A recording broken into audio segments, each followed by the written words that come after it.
Okay. Hi. I'm Torque Witch. I really hate being on video, and I feel like my arms are like really huge. But anyway, I was challenged by the Shining Witch. Actually, we're challenging each other to do videos, and I'm really nervous about it because I hate talking on camera and stuff like that. I just got out of the shower. My hair's messy. I'm not ready for this. But anyway, I decided that, I'm going to do Violet Witchcraft's 30-day challenge on video. For the most part, I think some of the questions I probably can't. And Dark and Nerdy Mamas. Sorry. Because I've been really slacking on it. Mostly because you guys have a lot of questions and tarot readings, and I really can't keep up with it because I'm going to work in like 2 hours, so I only have like the morning to work on it. I'm rambling, but I'm just gonna go ahead and do it, I guess. I'm gonna start with Violet Witchcraft. I'll do them separately because they're not really similar in many ways. So I think the first question was tell a story about how you got into witchcraft. So I'm pretty boring when it comes to that. I've stated before on my blog that I pretty much, like, Wicca just popped up in my head one day, and I was like, oh, I should do some research on that and find out what it's about. I didn't really know much about it. I knew it was sort of connected with witchcraft, but I didn't really know what witchcraft was either. Long story version is I've pretty much always had paranormal experiences growing up, really weird stuff that I couldn't explain, and I grew up in a very strict, like, Baptist household, so whenever I tried to talk about it, it was kind of just like shoot off like that. It didn't happen. You're just imagining things. Like, don't worry about it.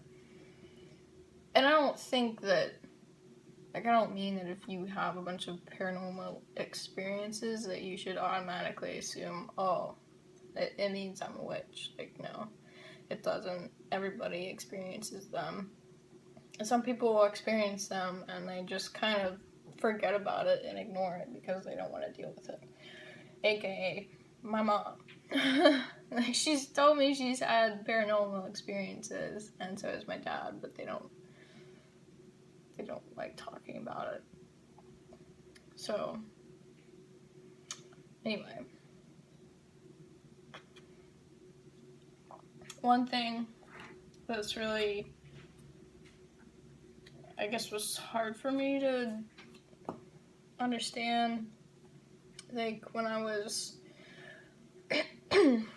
I don't know, maybe it was 12 or 13. I'd watched some of the Harry Potter movies, and I really liked them. And I didn't believe any of it was true, because it's a fucking movie. Like, I'm not gonna shoot stuff out of my hands, or my wand, or whatever. So, me and my friend we just, like, found sticks in the woods, and we made wands. And we pretended that we were unlocking doors or fighting Voldemort, I don't know. I told my mom about it, or her mom told my mom, I don't remember. And she got really mad about it. And basically grounded me for imagining stuff coming out of a stick. So I was really confused, I guess, because I was like, Mom, like, witchcraft isn't real. But she wouldn't talk about it. She just said, don't do that. It's wrong. You'll get sucked into Satan or something. So, I never really thought that witchcraft was a real thing that people practice. You know, I'm aware of the witch trials and whatever, but I never really thought that, oh God. Never really thought that it was,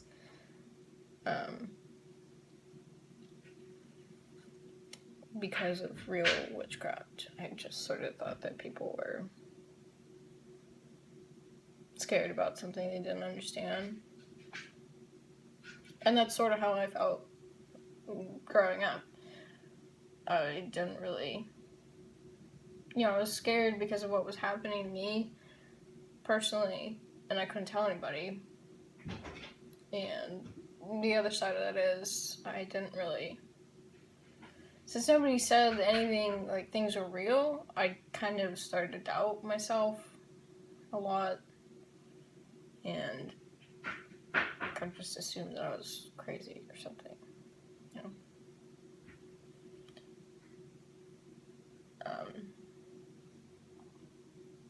So yeah, that kind of just died off. Like, all the experiences died off, and I know that is pretty normal. When you're younger, you're more able to pick up on things.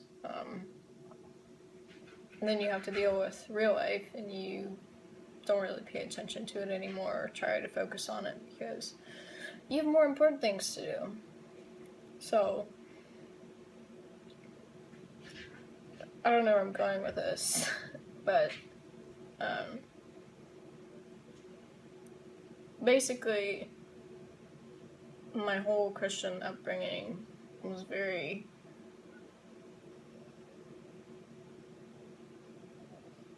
I kind of want to say I don't know what the right word is. It's kind of placid. Like, it wasn't very exciting. I felt like I knew God to a certain extent, but I didn't feel connected in the way that I was supposed to. Like, my big problem was that,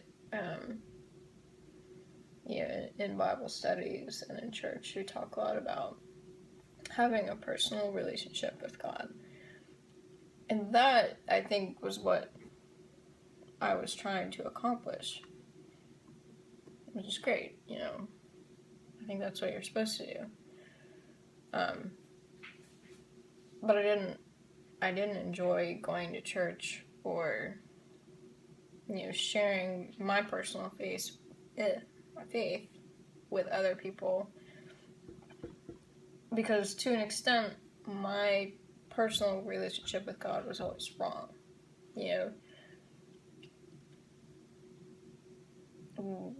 During the sermon, there's only one way to do something. There's only one way to have a relationship with God. You have to tell other people about the wrongs you've committed, or you have to tell them about what your relationship is like. And I always felt like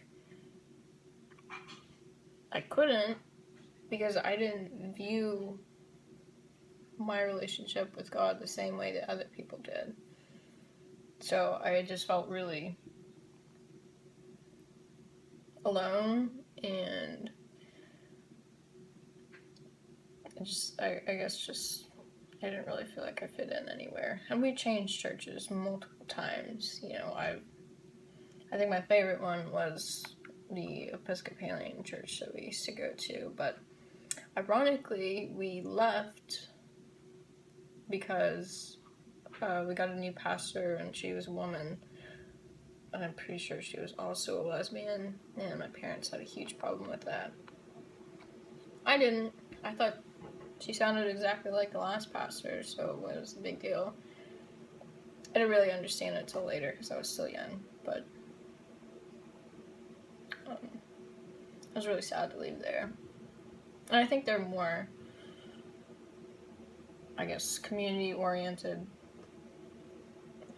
We had a lot of events there that were really fun, and I didn't feel like I had to be different to fit in, I guess.